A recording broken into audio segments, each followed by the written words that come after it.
How are you, ladies and gentlemen? 반갑습니다. 네, 정말 제가 부족한 저를 이 시간 불러주셔서 다니엘 기도회에 하나님의 은혜를 나눌 수 있는 기회를 주신 하나님께 찬양과 감사와 또 영광을 올려드립니다. 그리고 다니엘 기도회를 위해서 너무나도 많은 분들이 기도로 또 수고로 이렇게 많이 해오셨는데 여러분 준비해 오신 모든 분들께 감사를 드립니다.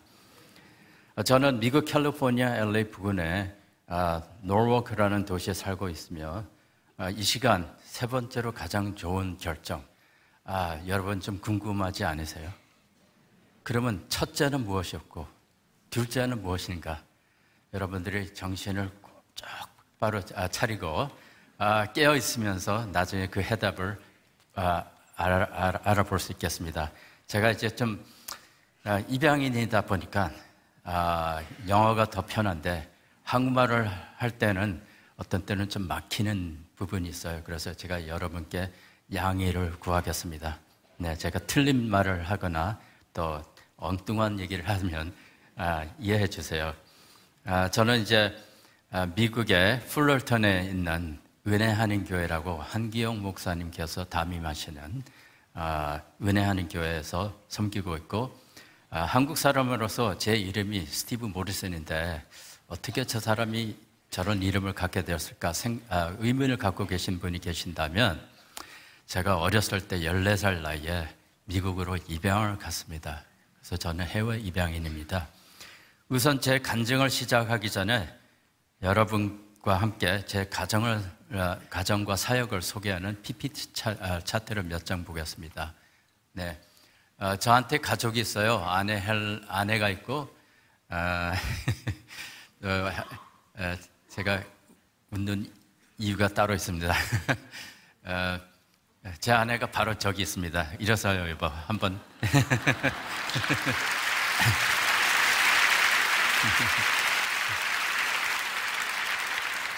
네, 제 딸 헬렌 있고 벤자민, 조셉 다 26살이에요. 근데 새 쌍둥이를 낳나요? 아니에요. 헬렌은 우리가 낳고 벤자민은 우리가 그러니까 14살 때 우리가 입양했어요. 그래서 12년 됐고 조셉은 3살 때 입양을 해서 23년 됐습니다. 케이가 우리가 낳고 제인 얘는 우리 허락 없이 나와가지고 제가 별명을 붙였어요. Oops baby라고. 아차 베이비라고. 네. 제 직업은 제가 2년 전에 리타이어 했거든요. 은퇴했습니다. 전 우주항공연구소 The Aerospace Corporation이라는 데 거기서 GPS가 태어났습니다. 여러분. 거기서 GPS 3 인공위성 프로젝트 팀에서 수석 연구원으로 일을 하고 교회는 은혜하는 교회를 섬기고 저는 이제 사역에 한국 입양 홍보회를 설립하고 이제 홀트 아동복지회 이사로서도 섬기고 있습니다. 다음. 네, 우리 가족이에요. 저출산에 전혀 기여하지 않는 우리 가족입니다. 네, 정말 5명의 자녀가 있고 정말 행복한 아주 대가족이죠, 우리는. 네, 근데 교통 정리할 때 되게 힘들어요. 특히 애들이 어렸을 때 학교 갈 때 엄마의 목소리가 되게 컸어요. 네, 다음. 자, 여기는 저희 아버지 어머니십니다.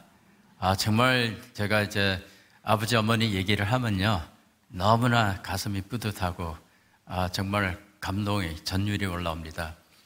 너무나도 제가 사랑하고 존경하는 어머니 아버지십니다. 아버지는 2006년도에 돌아가시고, 어머니는 2년 전에 96세 나이로 돌아가셨습니다. 네. 네. 이 사진은 우리 부모님이 50년 결혼 기념 때 찍은 사진입니다. 네, 다음. 저희 가족이에요. 왼쪽에는, 이때 이제 어머니께서 이제 90세 생신으로 우리가 콜로라도 스프링스로 가서 축하해주기 위해서 우리 온 가족이 모였어요. 우리 가족하고 심지어 장모님까지 우리가 모시고 갔어요. 너무나도 즐거운 시간을 보내고, 오른쪽에 보면 제 큰 누나 둘이, 큰 누나하고 둘째 누나가 어머니 옆에 계시고, 제 옆에는 이 한국에서 2년 전 더 빨리 입양 간 저 하얀 머리가 있는 백인같이 보이는 제임스가 있고요. 같은 그 안에서 살았어요. 그리고 제 동생 마크가 있습니다. 네, 제 동생들이 저보다 더 늙어 보이죠? 네, 비밀로 해주세요. 제가 이런 말을 했다고 말하지 마세요. 네, 우리 동생들 너무 착해요. 네, 다음 슬라이드로 넘어가겠습니다.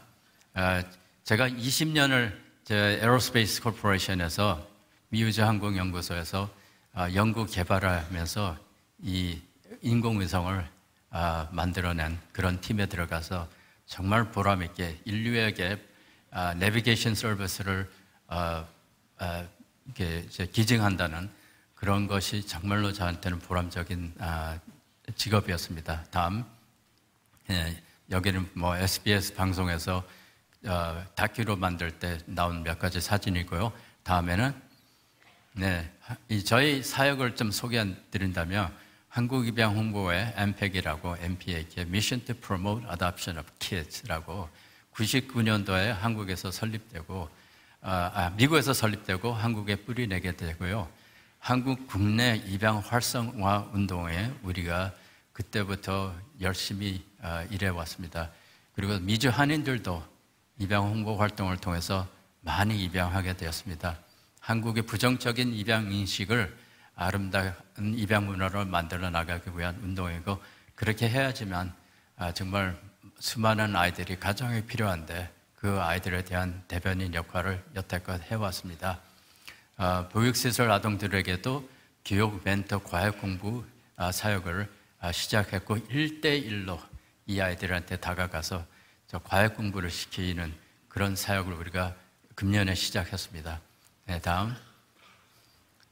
정말 이거는 말로 표현하기 어려운 방문입니다. 왼쪽에 2022년 5월달 강원도 묵호역 굴다리를 제가 이종락 목사님, 베이비박스 목사님하고 같이 갔습니다. 바로 화살표가 있는 데가 제가 그 다리 밑에서 살던 자리였습니다. 5살 때. 지금같이 이 다리가 이제 벽이 이제 데코레이트 되고 그런 것이 없었습니다. 그때는 그냥 콘크리트로 보이는데, 1년 후에 제가 제 딸 둘을 데리고 그 장소로 갔습니다. 딸들을 그 모습을, 그 자리를 보는 순간 너무 감동받아가지고 저렇게 아버지를 껴안고 눈물을 흘리는 그런 장면입니다. 참 말로 표현하기 힘든 어려운 방문이었습니다. 여기에 대해서 제가 조금 더 나중에 간증을 통해서 말씀드리겠습니다. 다음, 제가 정말 사랑하고 존경하는 해리 홀트 할아버지, 벌타 여사 할아버지, 할머니, 그리고 그분들이 일산 복지타운 묘소에 자리 잡고 있습니다. 네, 여기서 이제 슬라이드쇼가 끝나고 조금 있다가 홀트 할아버지 사진을 다시 한번 보여주세요. 정말 저는 입양되기 전에 가장 어린 기억은 강원도 묵호에서 살던 기억이 납니다. 아침에 일어나면 동해 바다에 해가 뜨며 크고 작은 배들이 바다 위를 떠있는 그 모습들 보면 너무나 아름다운 풍경이었습니다. 그리고 저는 근처 산에 언덕에 올라가서 진달래를 많이 보고 또 그것을 따먹던 기억도 납니다. 그리고 마을에는 햇빛 아래 정말 주렁주렁 납작하게 달리는 수많은 오징어들, 말려가는 오징어들을 볼 수 있게 됐는데, 최근에 거기 갔더니 거의 그런 모습이 없어졌어요. 그래서 그 많은 오징어들이 다 어디 갔는지 모르겠습니다. 정말 이 강원도의 자연적인 모습은 정말로 아름다운 이미지로 저한테 남아있고요. 그러나 자연적인 아름다운 모습과는 달리 저의 가정은 전혀 다른 모습을 갖고 있었습니다. 저희 가정에는 아버지와 어머니, 저 그리고 남동생 하나가 있었습니다. 제 나이가 약 5살 정도였고 제 동생은 아마도 3살 반 아니면 많으면 4살 정도 됐을 때였습니다. 제가 기억하던 어머니의 모습은 천사와 같고 아름답고 인자하신 모습으로 기억하고 있습니다. 늘 안아주시고 미소를 보여주시면서 저희들을 많이 사랑해 주시는 그 모습을 기억합니다. 그 반면에 아버지에 대한 기억은 늘 술에 취해 붉은 얼굴로 집에 들어와 어머니를 때리며 학대하며 심지어 저와 동생도 학대하는 매우 무서운 아버지였습니다. 하루는 아버지께서 집에 들어오시더니 술에 취한 상태로 제 어머니를 저하고 동생이 보는 앞에서 엄청 많이 때리는 것을 제가 목격했습니다. 저는 어머니께서 소리도 내지 않으시고 그냥 아무 말 없이 얻어만 맞는 그 모습을 잊을 수가 없습니다. 그 상황을 지켜보던 저와 동생은 매우 두려워가지고 떨고 있었습니다. 어머니는 견디기 힘들어서 아버지가 잠깐 눈을 돌리는 순간에 집을 뛰쳐나가려고 했지만 아버지께 붙잡혀 더 심한 폭력을 당했습니다. 여러 번 더 맞으시던 어머니는 다시 기회를 잡아 빠르게 뛰쳐나갔습니다. 아버지도 따라 나갔지만 결국 어머니를 붙잡지 않고 집으로 다시 들어왔습니다. 저와 동생은 너무나도 긴장한 가운데 혹시 우리마저 때리지 않을까 이런 두려움이 있었는데 그러나 아버지는 술과 담배를 더 하시고 잠들어 버렸습니다. 그날 밤 어머니는 우리 곁을 영 떠나버렸습니다. 그러나 어린 저 자신이었지만 어머니의 입장을 충분히 이해할 수 있었으며 정말 집을 나간 어머니에 대한 오해와 원망은 하나도 없었어요. 그저 아버지에 대한 미움과 원망이 아주 그냥 가득했습니다. 제 어린 마음부터 수년 동안 머지않아 아버지께서 어떤 법을 어기셨는지 경찰서에 붙잡혀서 감옥에 들어갔다는 소식을 듣고 저하고 동생이 경찰서에 갔지만 아버지를 만날 수가 없어서 우리가 그냥 집으로 돌아갔습니다. 집으로 돌아갔다는 말보다 아버지께서 간신히 만든 움막집으로 돌아갔다는 말이 더 정확합니다. 어른이 일어설 수도 없는 그 규모, 흙과 지푸라기를 만든 간신히 텐트 같은 원룸짜리였는데 그곳에서 저와 동생은 부모님이 없이 몇 개월 동안 같이 살았습니다.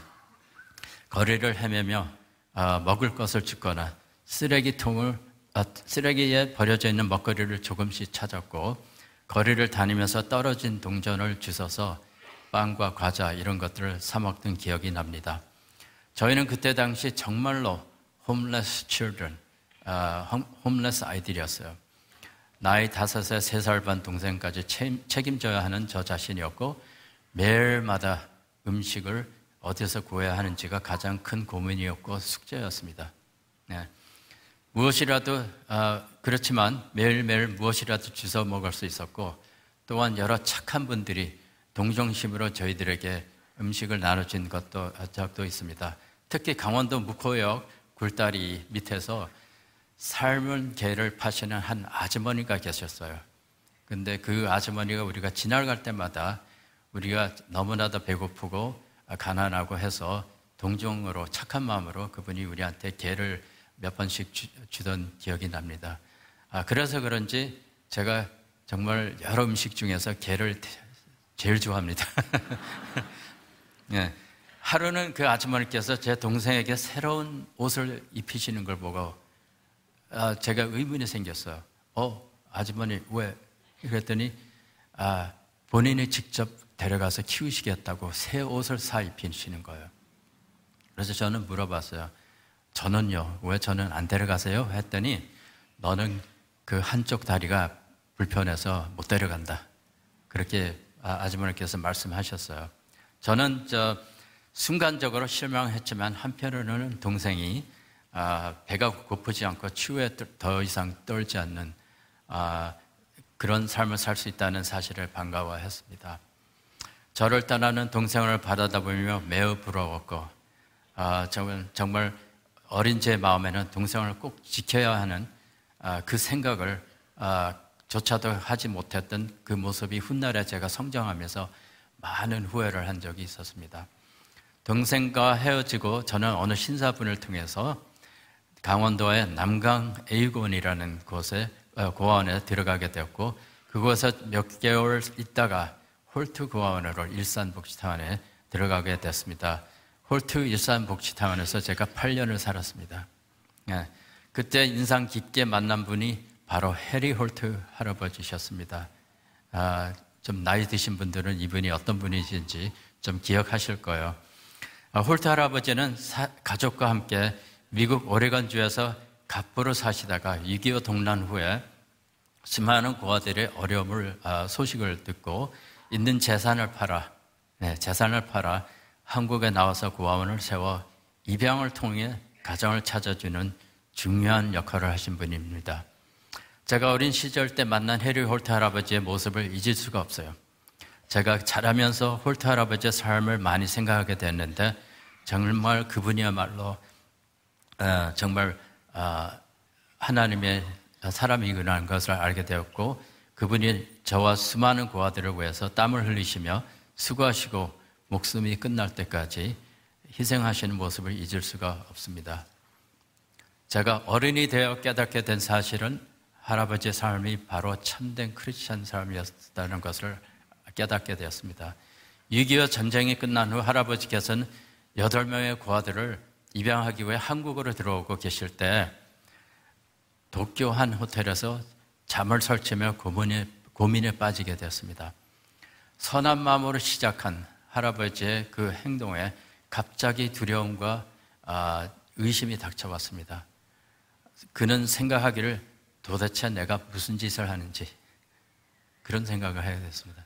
갑자기 나는 벌써 6 자녀를 벌써 낳고 다 잘 키웠는데 나는 또 농부 신세다가 또 고졸 출신밖에 안 되는데 내가 뭐라고 이런 일을 하는가 하면서 정말 갑자기 두려움에 휩싸이게 되는데 할아버지는 밤잠을 이루지 못하고 이리 뒹굴고 저리 뒹굴라고 했습니다. 뒹굴었다고 합니다. 믿음의 사람이신 할아버지께서 침대에서 일어나 기도를 통해 하나님의 뜻을 구하였습니다. 하나님, 내일이면 제가 8명의 한국 고아들을 입양하라고 한국으로 들어가는데 왜 제 마음이 이렇게 설레고 떨리는지 정말 주님, 하나님께 저와 함께 하시는 일입니까? 제 마음이 매우 불안합니다. 혹시 하나님께서 함께 하시는 일이라면 제게 확답을 주시옵소서 라는 기도를 하시고 다시 주무시려고 했지만 잠이 오지 않았습니다.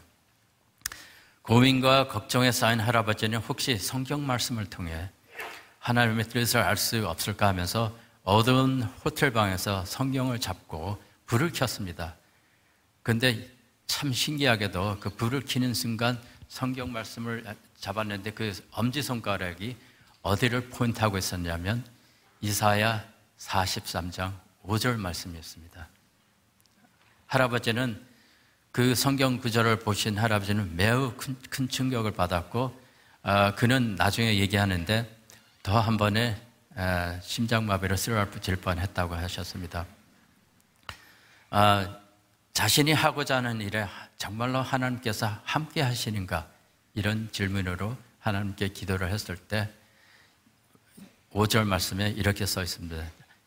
두려워 말라 내가 너와 함께하여 내 자손을 동방에서부터 오게 하며 서방에서부터 너를 모을 것이며. 할아버지는 계속 읽어 내려갔습니다. 7절에 무릇 내 이름으로 일컫는 자 곧 내가 내 영광을 위하여 창조한 자를 오게 하라.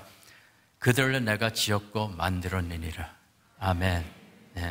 엄청난 하나님의 말씀을 정말 성경 말씀을 통해서 홀트 할아버지가 하나님의 뜻을 정말로 큰 위로를 받으셨습니다. 이 말씀을 보신 할아버지는 너무나 큰 충격과 감동을 받아 침대 옆에 무릎을 꿇고 하염없는 눈물을 흘리시면서 하나님께 감사의 기도를 드리셨다고 합니다. 물론 이사야 선지자님께서 훗날에 이스라엘 백성들이 어떻게 모을 것인가 하는 예언의 말씀이었습니다. 그렇지만 홀트 할아버지는 가장 필요할 때 가장 뚜렷한 말씀으로 응답해 주시는 하나님의 은혜와 기적을 경험하고 그 후로 단 한 번도 자신의 사역에 대해서 의심하지 않았다고 합니다. 사역의 방향을 모르실 때 그 어두운 호텔방에서 하나님을 찾으신 홀트 할아버지에게 하나님께 다가가 주시며 기도 응답을 해주신 하나님의 은혜 덕분에 수만 명의 아이들이 가정을 갖게 됐는데 그 중에 제가 한 아이입니다. 하나 안타까운 것은 최근에 입양을 통해 불만이 많은 소수의 성인 입양인들이 여러 가지 이유로 자신의 삶에 만족을 갖지 못한 채 홀트를 비판하고 있습니다. 홀트의 정신은 한결같이 한 아이에게 가정을 지으려는 목적이었지만 모든 입양인들을 만족시키기는 당연히 불가능하다고 저는 생각합니다. 친가족에서도 불만이 많은 자녀들이 부모를 비판하는 것처럼 입양인들에게도 예외는 아닌 것 같습니다. 제가 입양인으로서 말씀을 드리지만 대부분의 해외 입양인들은 자신의 삶에 만족을 누리고 미국과 유럽에서 조용히 잘 살아가고 있습니다. 그리고 수많은 아이들이 본인들의 입양에 대해서 감사해하고 있습니다.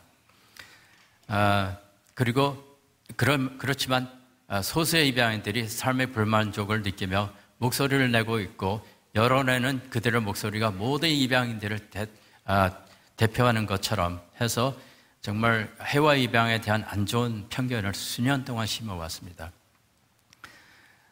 그래서 아쉽게도 대부분의 한국 사람들은 해외 입양에 대한 인식이 좋지 않습니다. 혹시 이 자리에 계신 여러분들도 그렇게 생각해 오셨는지요? 제게 모든 권력이 있다면 최대한 아동들이 원가정에서 자랄 수 있도록 미혼모들이나 이제 지원을 해주고 또 국내 입양이 될 수 있도록 그게 두 번째 방법이고요. 세 번째 방법은 첫 번째, 두 번째가 안 되면 해외 입양이라도 보내서 가정에서 자라게끔 해야 됩니다. 저는 이것을 계속 믿고 있습니다. 국내든 해외든 아동에게 가장 필요한 것은요, 가정입니다. 엄마, 아빠입니다. 네. 해리 홀트 할아버지께서는 모든 어린이는 가정을 가질 권리가 있다라는 명언을 나누시고 세상을 떠났습니다. 사랑을 행동으로라는 구호를 외치며 한 아동에게 가정을 만들어 주려고 수고하시는 모든 분들을 위해서 기도해 주시기를 바랍니다. 한 아이가 일반 가정에서 태어나 사회에 나가서 성공하는 만큼 우리 입양인들도 성공해요. 그 반면에 실패하는 만큼 우리 입양인들도 실패할 수 있습니다. 네, 더 이상 더 이하가 아닌 것 같습니다. 저는 입양에 대한 여러 사역을 하지만 입양인들이 시민권을 취득하는 운동에도 참여해서 많은 입양인들이 시민권을 취득하도록 노력하고 있습니다. 그런데 많은 입양인들이 시민권을 취득하지 않았어도 미국에서 충분히 살 수 있습니다. 추방되지 않고. 왜냐? 범죄만 저질리지 않으면 추방이 되지 않습니다. 추방된 입양인들은 다 범죄의 기록이 있어서 한국으로 이렇게 추방된 것입니다. 지금 한국에서는 약 10명의 입양인들이 추방되어 살고 있습니다. 제가 9살 때 홀트 고아원에서 한 전도사님을 통해서 예수님을 영접하게 되었습니다. 아직도 어린 나이라 믿음의 뿌리가 깊지 않았지만 하나님께서 제 삶 속에 존재하고 계신다는 사실을 알고 제 삶의 변화가 일어나기 시작했는데 한 가지가 기억납니다. 그것은 제가 친구들과 도백을 하는 것을 끊게 됐습니다. 홀트 고아원에서 자라면서 가장 그리웠던 사람은 어머니, 아버지보다 바로 제 밑에 동생이었어요. 홀트 동산 언덕에 앉아서 동생을 생각할 때 너무나도 보고 싶었고 너무나도 후회되고 너무나도 그리웠던 그 기억이 납니다. 저는 이제 동생과 이제 함께 있을 때 정말로 저는 욕심 많은 형이었어요. 누가 빵이나 먹을 거를 주면 제가 4분의 3은 띄어먹고 4분의 1만 동생한테 주면서 얘가 컴플레인하면 제가 꿀밤을 때리는 그런 아주 못된 형이었어요. 그렇게 살던 저 자신이 나중에 훗날에 얼마나 제가 후회하게 됐는지 참 동생이 아직도 많이 그립고 그랬습니다. 그러나 제가 너무나도 어렸기에 그러한 생각조차도 할 수 없었던 것 같아서 동생을 생각할 때 참 지키지 못한 죄책감도 좀 적지 않아 남고 있습니다. 제가 이제 바라는 것은 하나님, 제 동생을 어디든지 모르지만 하나님을 잘 섬기고 행복한 가정을 이루고 정말 교회를 잘 섬기고 언젠가 천국에서 다시 만날 수 있도록 기다리겠습니다. 이런 소망을 갖고 있습니다. 또 나중에 알게 된 소식이지만 제 어머니 아버지는 이미 세상을 떠나셨다는 소식을 듣고 참 가슴 아팠습니다. 저는 고아원에서 8년 살다가 14살 때 미국으로 입양을 갔습니다. 이미 친자녀가 1남 2녀나 있는 제 부모님은 한국에서 다른 한 혼혈아 아이를 같은 고아원에서 입양하셨고 2년 후 저를 입양하셔서 제가 5번째 아이가 자녀가 되었습니다. 드디어 한 고아에게 가족이 생긴 것입니다. 1969년도 크리스마스가 다가오는 한밤에 믿음이 좋으신 아버지 어머니께서 서로 깊은 대화를 나누게 되었는데요. 그들은 하나님의 사랑과 축복의 감사함을 많이 느끼며 함께 질문을 했다고 합니다. 이번 크리스마스 때 우리 부부가 하나님께 어떠한 선물을 드릴까요? 라며 질문을 했다고 합니다. 그리고 그들은 기도를 통해 매우 큰 결정을 내렸습니다. 하나님께 드리는 그 선물은 바로 다른 한 아이를 입양하는 것이었습니다. 이미 자녀가 넷이나 있는 가정이 필요한 한 명의 아이를 입양하고자 하는 감동을 받았다고 합니다. 그 5번째 아이가 바로 여러분 앞에 서 있는 스티브 모리슨입니다. 홀트에서 매 2달 만에 뉴스레터 잡지를 여러 가족들과 후원자들에게 보내요. 그 뉴스레터 안에는 가정이 필요한 아이들, Children who need home 해서 이렇게 그 란이 올라오는데 수십 명의 고아들의 사진과 짧은 정보가 실려 있습니다. 그 아이들 사이에 제 사진이 실려 있었어요. 아버지와 어머니는 입양에 대한 마음을 대해서 이제 합심해서 결정했지만 그 뉴스레터를 보고 어떤 아이를 선택해야 하는지에 갈등이 있었고 서로 의견이 달랐습니다. 그러나 아버지는 저의 사진을 보시자마자 다른 아이들의 사진이 아버지의 눈에 들어오지 않았다고 합니다. 제 사진에만 꼭 눈이 찍혀져 있어서 어머니한테 그 아이를 아버지께서 말씀드렸더니 어머니는 저에 대한 정보를 보고 이미 13살이 된 제가 마음에 들지 않아서 거절했어요. 안 돼요. 이 아이는 이미 나이가 많아요. 하면서 다른 아이를 지적하면서 이 아이는 어때요? 9살이에요. 라고 했습니다. 그러나 아버지는 제 사진을 지적하면서 바로 이 아이다. 네. 어머니는 다른 아이를 보고 이 아이는 어때요? 10살밖에 안 돼요. 그러나 아버지는 제 사진을 다시 지적하면서 바로 이 아이야. 나는 결정했어. 어머니는 걱정이 쌓이기 시작했어요. 그러면 이 아이는요, 11살이네요. 점점 더 올라가기 시작했어요. 아버지는 제 사진을 계속 보고 있으시면서 마음을 굽히지 않았습니다. 바로 이 아이가 우리 아들이야. 네, 대단하죠. 아버지가 설득이 되지 않자 어머니는 근심이 쌓인 상태로 2년 전에 같은 고아원에서 입양된 제임스에게 달아가서 물어봤어요. 네 아빠는 계속 이 아이를 원하는데 너는 이 아이에 대해서 어떻게 생각하냐? 이렇게 됐을 때 제 동생 제임스가 딱 2단어로 대답을 했습니다. Get him. Get him. 그러니까 데려오세요.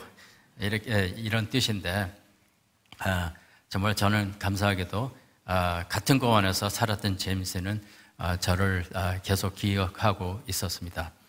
어머니는 할 수 없이 포기하셨어요.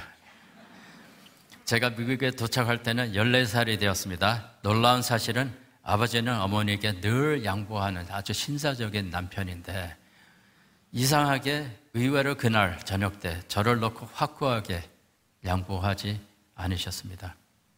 네, 저는 확실히 믿습니다. 그날 저녁 하나님께서 아버지의 마음에 바로 이 아이가 너의 아들이다 라는 것을 정말 확신을 심어주셨다고 믿습니다. 먼 태평양을 건너 한 아버지로부터 그날 저녁에 제가 선택을 받게 되었습니다. 그들에게는 저를 아들로 삼는 그 자체가 하나님께 드리는 선물이 되었습니다. 참으로 감사한 것은 그 선물인 제가 오늘날 여러분 앞에서 하나님의 은혜를 나누며 영광을 돌릴 수 있다는 사실에 감사하지 않을 수가 없습니다. 네.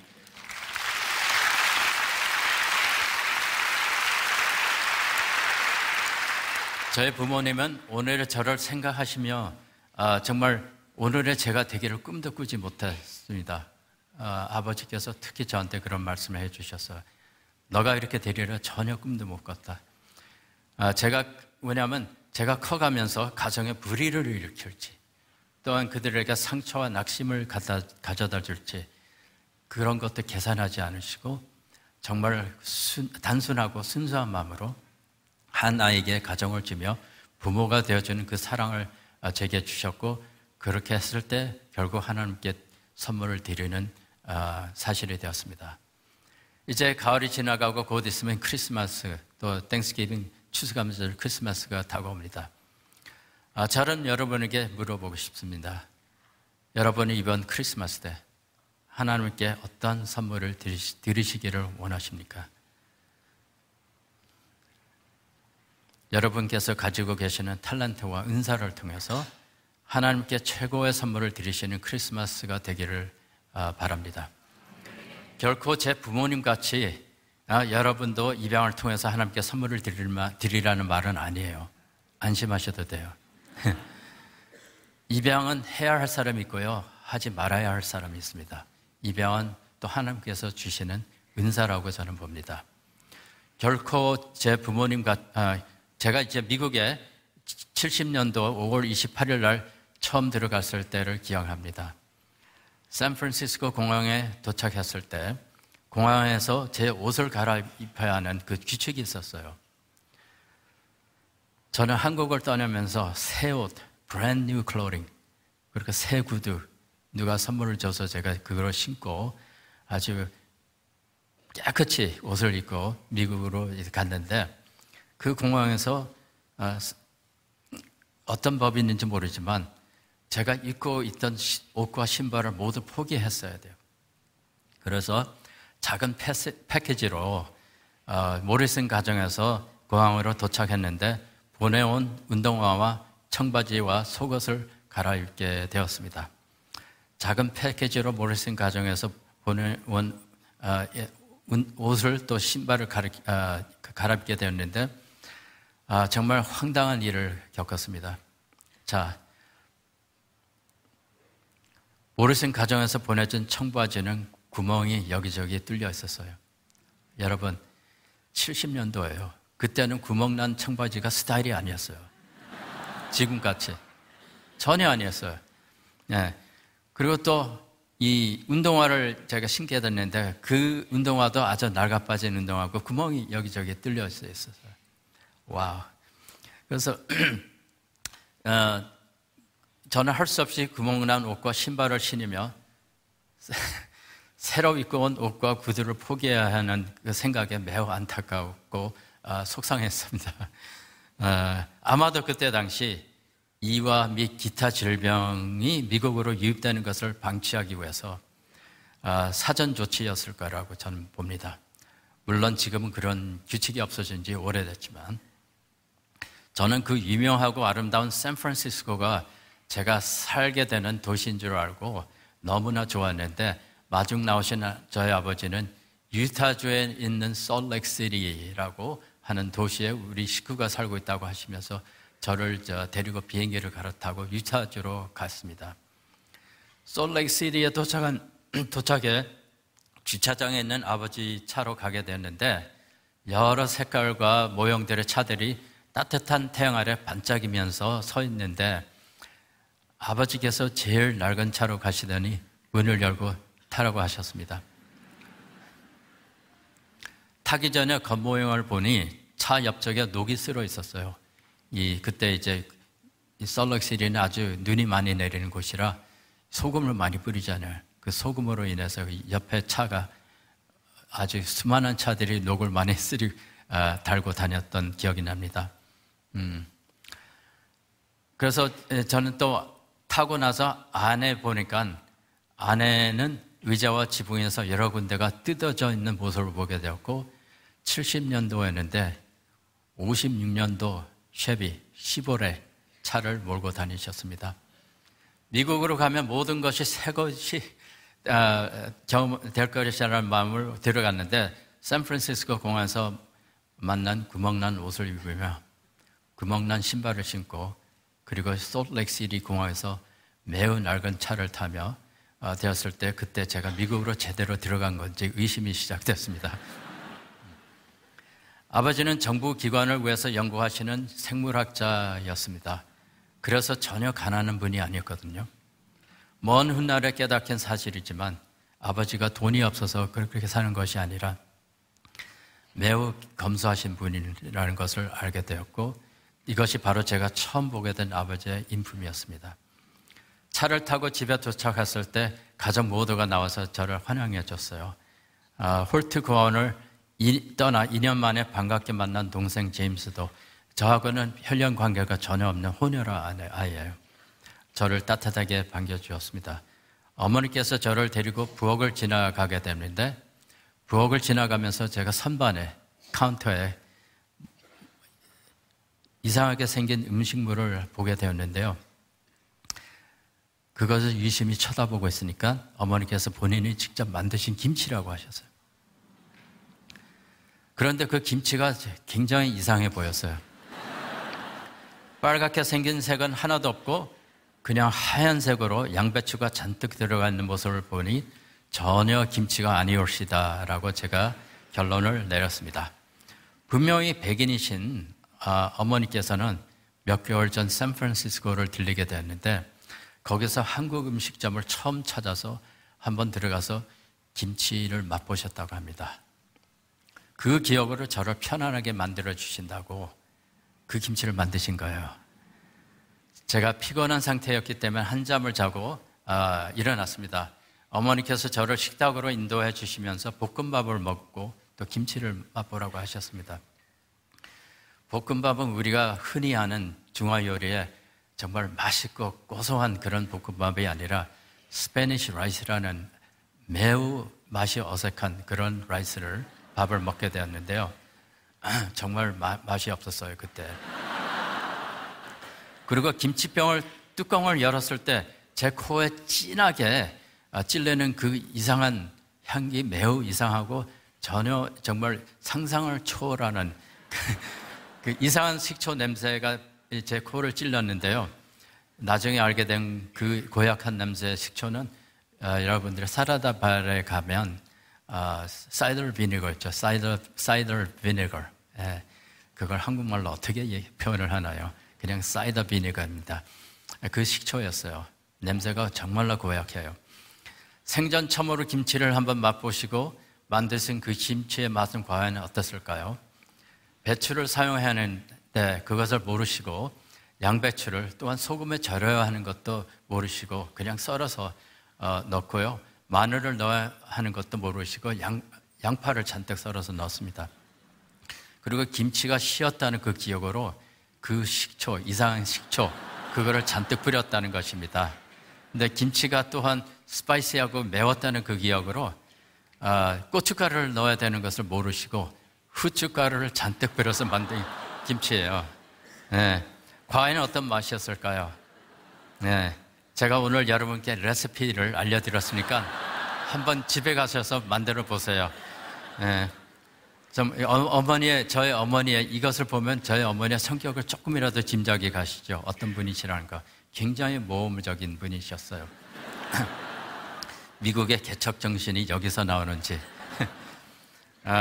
정말 이것은 뭐냐면 여러분들이 스파게티를 처음 맛보시고 집에 가서 만들어 보겠다 이런 마음하고 똑같아요. 파스타 대신에 국수를 넣고 그리고 토마토 소스 대신에 고추장을 넣어서 만드는 그런 거하고 똑같았습니다. 네. 아무튼 미국에서 제 첫째 날은 구멍난 옷과 신발 또한 낡은 차를 타는 경험 그리고 그 이상한 김치를 맛보는 그 경험으로 인해 하루가 마무리되었는데 절대로 제가 잊을 수 없는 첫날이었습니다. 그러나 새로운 가정에서 자라면서 예수 그리스도의 사랑을 육적으로 또한 심리적으로 또한 영적으로 체험하며 자라게 되었는데 정말 저 삶에 엄청난 변화가 일어나기 시작됐습니다. 제 삶이 매우 만족스러웠고 또 행복했습니다. 제가 또한 집에 가든 학교를 가든 교회를 가든 친구들하고 놀든 가는 곳마다 영어밖에 말하는 사람들이었기 때문에 제가 3개월 만에 영어를 거의 다 대화를 할 수 있을 정도로 빨리 영어를 배웠습니다. 제가 똑똑하거나 머리가 좋아서 그런 게 아니라 여러분들도 그 입장이 있었으면 똑같이 잘 배웠을 것이라고 믿습니다. 유타주는 몰몬교를 유명한 곳이지만 그러나 저희 가족은 남침례교회 서던 베프티스트 처치에서 다니고 있었고 몰몬 이웃들과는 아주 잘 지냈습니다. 모리슨 가정의 따뜻한 사랑으로 저는 한국에서 하기 싫던 공부도 열심히 하게 되었고 꿈도 가지게 되었습니다. 한국에서 가장 못했던 과목이 뭔지 아세요? 수학이었어요.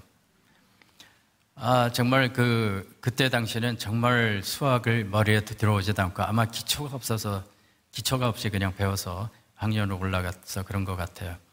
근데 그 힘든 언어로 미국에서 공부를 하는데 어찌나 그 방정식과 공식들이 제 머리를 쏙쏙쏙 들어오는지 이해할 수 없습니다. 아직까지도 정확하게 왜 그렇게 됐는지.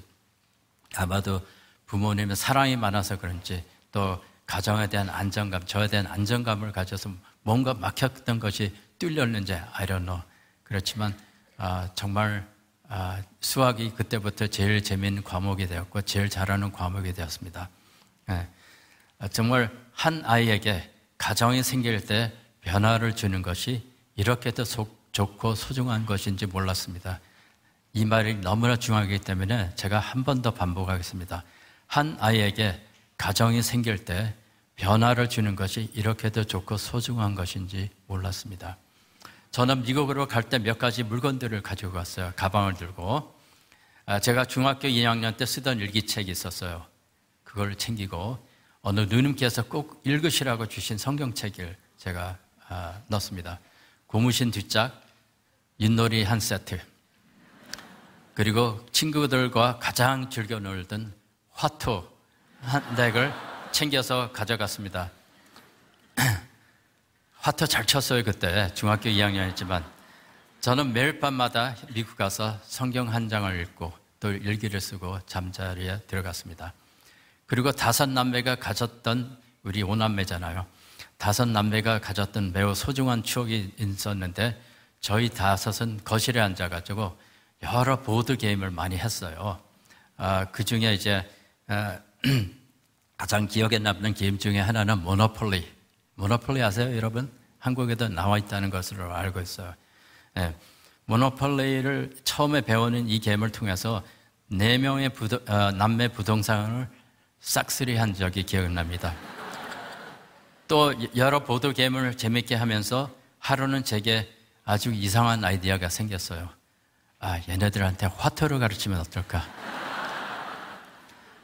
그래서 저는 누나 둘과 남동생 둘을 거실에 동그랗게 앉게 하고 I want to teach you Korean card game. 한국에서 가져온 카드 게임을 가르쳐주겠다 하면서 민화투를 가르쳤습니다. 그림만으로 보며 번호를 배워야 하는 이 일에 카드를 하나하나씩 설명해 줬어요. 이거는 1번이야, 이거는 2번이야, 그리고 12번까지 가르쳐 줬어요. 그리고 이 파란 스트라이프 이거 3개 있으면 청단이라 그래. 30점. 이제 빨간 거 이거는 홍단이야. 이것도 30점.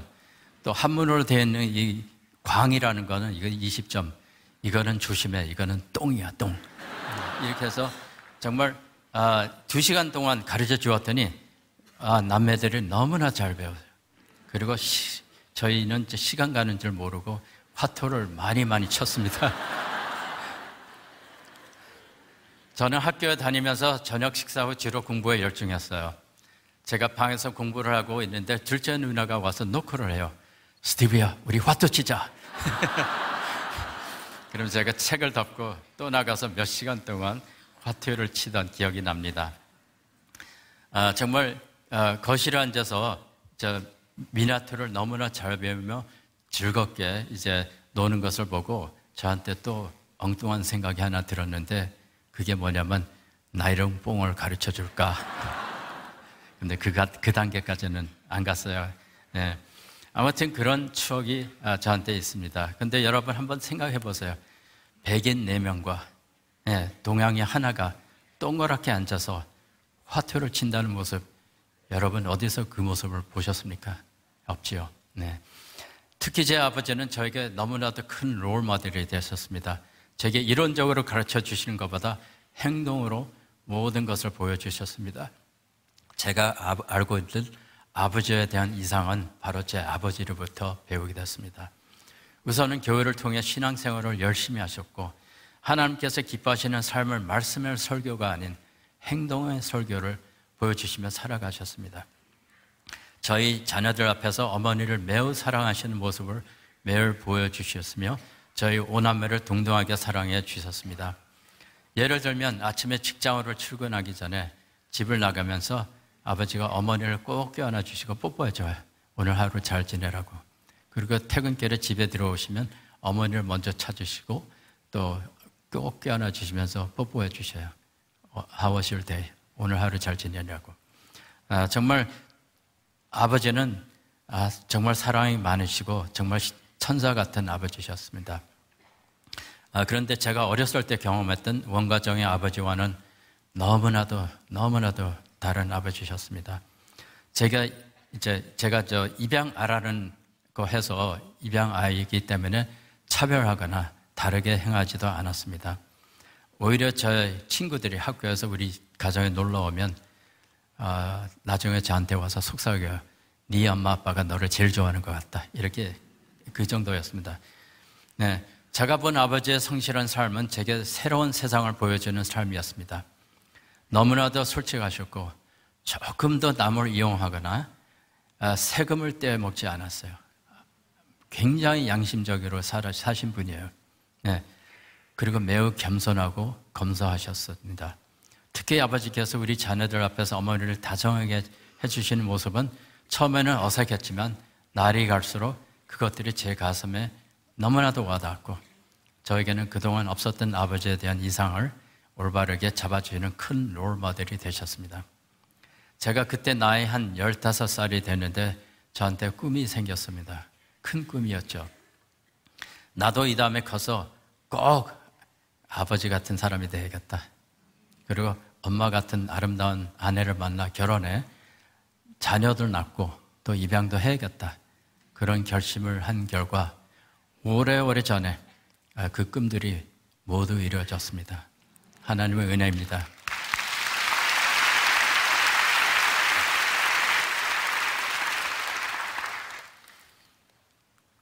제가 대학 졸업 후 새로운 직장에 입사를 해야 되는데 일부러 한 달을 연장했습니다. 그 이유는 아버지께서 심장마비 수술로 병원에 입원하고 또 수술 성공적으로 잘 했고 또 이제 집에 가서 회복을 하는데 도움을 주려고 제가 한 달 늦게 직장으로 갔습니다. 그 한 달 기간의 시간을 통해 아버지와 아들 간의 긴밀한 대화, 그때 다른 남매는 시집도 가고 또 학교도 가고 또 다른 주에 가서 직장을 갖고 저하고 어머니하고 아버지만 셋만 있었어요. 그 한 달 그 기간에 저한테는 얼마나 소중한 시간이었는지 모릅니다. 정말 재미있는 대화도 많이 나누었습니다. 예를 들면 아버지께서 어머니를 어떻게 꼬셨는지에 대한 경험을 말씀하셨을 때 두 분이 매우 즐거워하면서 저한테 그 스토리를 말씀해 주시는 거예요. 정말 여러분 아버지께서 어머니께 프로포즈 하신 그 방법을 제가 잘 배워서 저도 그 방법으로 아내에게 프로포즈를 해서 결혼에 성공했습니다. 네, 시간이 없기 때문에 제가 그 방법을 말씀드리기가 좀 그렇습니다. 저는 아버지의 회복을 위해 팔을 붙잡고 동네 한 바퀴를 천천히 걸으며 많은 대화를 나누며 그런 정말 긴밀한 대화가 많이 있었습니다. 소파에 앉아서 TV도 같이 보면서 여러 대화를 나누었죠. 하루는 아버지께서 저한테 와서 말씀하시기를 스티브야, 우리는 너를 도와주려고 입양했다.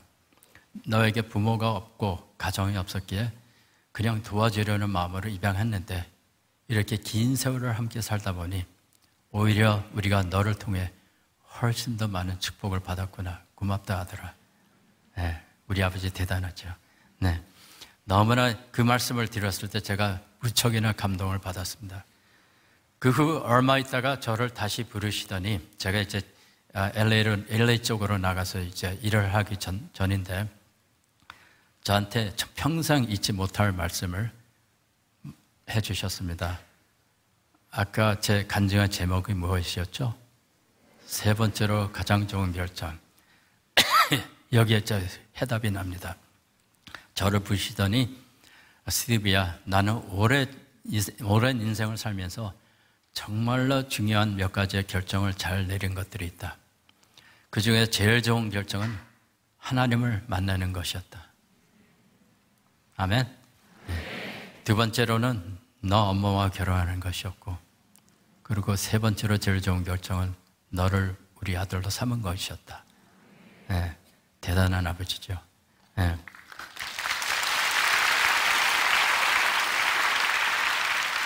정말로 제가 그 말씀을 듣고서 얼마나 큰 충격과 감동을 받았는지요.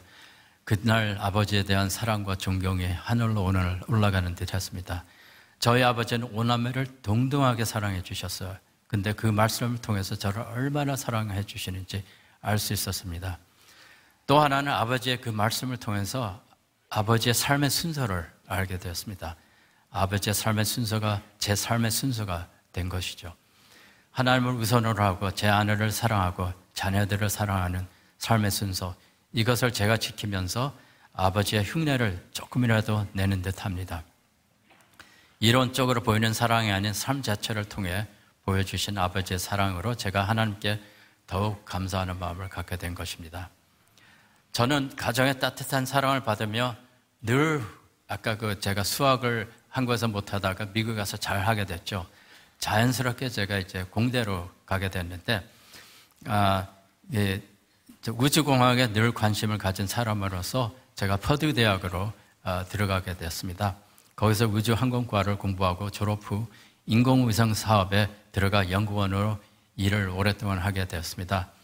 또한 저에게 하나님께서 매우 아름다운 아내를 허락해 주시고 자녀 셋을 낳고 둘을 입양하게 되었죠. 네, 저희는 주님 안에서 행복한 가정이 되었고 교회를 섬기며 주님의 축복을 많이 누리며 살고 있습니다. 제가 2021년도 3월 달에 42년간의 우주산업을 마무리하고 은퇴했습니다. 은퇴하기 전 20년간 GPS-3 인공위성을 연구 개발하는 프로젝트에 들어가 인류가 필요한 내비게이션 서비스를 제공해 줄 수 있는 한 멤버로서 대단한 보람을 느끼며 하나님께 주신 축복에 늘 매일매일 감사하고 있습니다. 시편 116, 12절 말씀에 여호와께서 내게 주신 모든 은혜를 무엇으로 보답할꼬 할 때 우리가 하나님의 은혜를 어떻게 갚을 수 있겠습니까? 불가능합니다. 오직 저의 사원은 매일매일 살면서 여호와 하나님께 감사를 드리는 삶을 살아가는 것입니다. 우리는 하나님의 은혜를 갚을 수 없지만 하나님께서는 우리가 더욱 빚진 자로 살아가기를 원하십니다. 저는 고아원에서 자랄 때와 그리고 심지어 입양을 통해 행복한 삶을 살면서도 저를 낳아주신 생부에 대한 증오심이 많았습니다. 네. 바로 그분 때문에 우리 가정이 깨졌거든요. 그러나 하나님의 은혜로 만난 모리슨 아버지, 어머니, 그들의 사랑으로 제가 가지고 있던 상처가 완전히 치유되었습니다. 네. 그 후로 생부에 대한 불쌍함과 긍휼의 마음을 갖게 되었고 더 나아가서 생부를 용서하는 마음까지 갖게 되었습니다. 그 용서함을 통해 자유를 얻게 되었고 신앙적 성숙함도 경험하게 됐습니다. 저는 축복된 생활 속에 매일매일 살고 있었지만 저에게는 항상 마음 한구석에 한국의 부모가 없이 고아원에서 자라야 하는 아이들에 대한 부담감이 많았어요. 한 번의 기도를 통해 하나님의 뜻을 구했을 때 하나님께서 저에게 큰 챌린지를 주셨어요. 너는 입양을 통해서 그렇게 많은 축복을 받게 되었다면 너는 그 아이들을 위해서 무엇을 하겠느냐, 이런 큰 도전적인 질문을 주셨을 때 그가 정말 그때 제가 하나님께서 제가 이루어야 할 비전을 주님께서 알려주게 된 것입니다. 그래서 시작한 게 하나님의 뜻을 따라 한국 국내에 입양 홍보하는 사역을 하게 되었습니다. 한국의 부정적인 입양 문화를 바로 세워서 더 많은 아이들이 가정에서 자랄 수 있는 환경을 만들어주는 운동을 시작했습니다.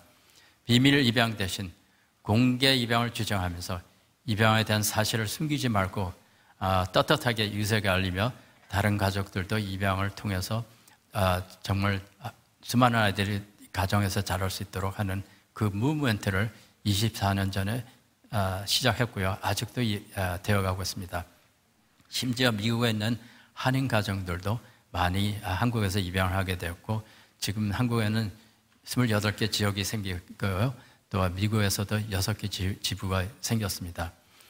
정말 공포에 시달리며 한 아버지의 학대와 가난함으로 매우 힘들었던 시절, 또한 고아 신분으로 삶으로 그 거리를 헤매며 추위에 떨면서 배고팠던 홈레스 삶을 잊지 않습니다. 하나님의 은혜로 들어간 홀트 고아원, 또한 그곳에 만난 해리 홀트 할아버지의 따뜻한 사랑, 8년 동안 거쳐서 이 고아원 생활을 통해 늘 가정에 대한 그리움을 가지고 살았던 저 자신입니다. 그리고 좋은 부모님을 만나 입양의 축복을 통해 그들의 사랑과 헌신으로 제 아픔과 상처가 치유되며 과거의 일에 대한 자유함을 얻어 제 생부까지 용서해 주며 사랑하게 되는 마음을 갖게 하시는 하나님의 은혜가 있었습니다. 그 무엇보다도 비록 어린 나이 9살 때 고아원에서 예수님을 정말로 어린아이 순수한 믿음으로 영접했지만, 그 믿음은 제 부모님의 삶과 행동으로 이루어지는 하나님의 설교를 통해서 더 급격하게 성장해 나갔습니다. 네. 제가 어머니께 작은 배려를 했을 때 일어난 이야기를 마지막으로 나누며 저는 여러분에게 이렇게 선포하겠습니다. 우리가 하나님께 감사하는 마음으로 행동을 하면 하나님께서는 우리에게 더욱 감사해야 하신다. 네, 이 말씀 제가 한 번 더 선포하겠습니다. 우리가 하나님께 감사하는 마음으로 행동하면 하나님께서는 우리에게 더욱 감사해야 하신다. 제가 이 말씀을 선포하는 이유가 있습니다. 직접 이것을 제 부모님으로부터 경험하게 되었습니다.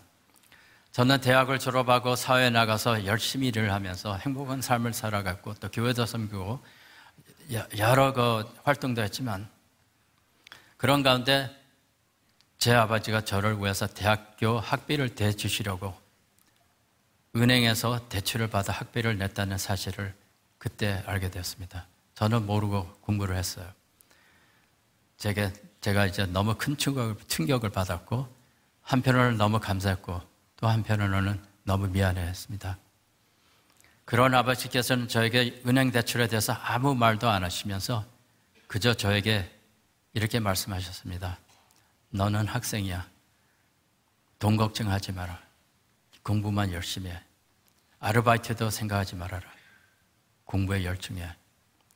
저는 아버지의 희생에 전혀 모르고 아버지께서 하신 그 말씀을 그대로 믿고 열심히 공부해서 우주항공과의 오너 소사이티 멤버까지 받게 되었습니다. 아버지의 사랑과 희생을 알게 된 저는 너무나도 감격했고요. 부모님께 무엇이라도 해야겠다는 그런 생각 끝에 저희 부모님을 동남아 여행을 보내야겠다라는 결론을 내렸고, 모든 항공비와 호텔비 또 추가 비용을 들여서 제가 그분들을 보냈죠. 여기에 또 다른 이유가 있었어요. 어머님의 여동생이, 그러니까 제 이모님이 남편과 함께 대만에서 30년 동안 이상을 선교사역으로 일을 해왔습니다. 이모님이 제 어머니한테 계속 졸려요. 한번 놀러 와라. 언니 한번 놀러 와. 근데 우리 부모님은 재정적인 여유도 없었고 또 시간적 여유도 없어가지고 가고 싶었는데도 못 갔습니다. 그 기회를 제가 만들어주게 된 것입니다. 부모님 매우 감사한 마음으로 대만을 방문하시며 한 달간 이모님 가정에서 행복한 만남을 가지셨고, 그곳에 계시는 동안 저는 부모님을 또 다른 관광지도 방문하게 만들어줬습니다. 방콕, 싱가포르 그리고 홍콩을 보내드리며 다시 대만으로 가셔서 한 달 더 계시다가 미국으로 들어가셨습니다.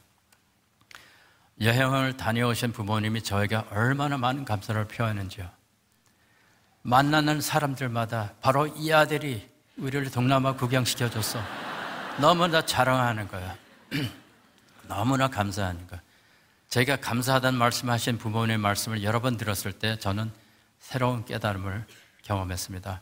감사는 내가 부모님께 더 해야지 마땅한데 이런 배려를 한번 해드렸다고 이렇게 감사해 하실 수 있을까?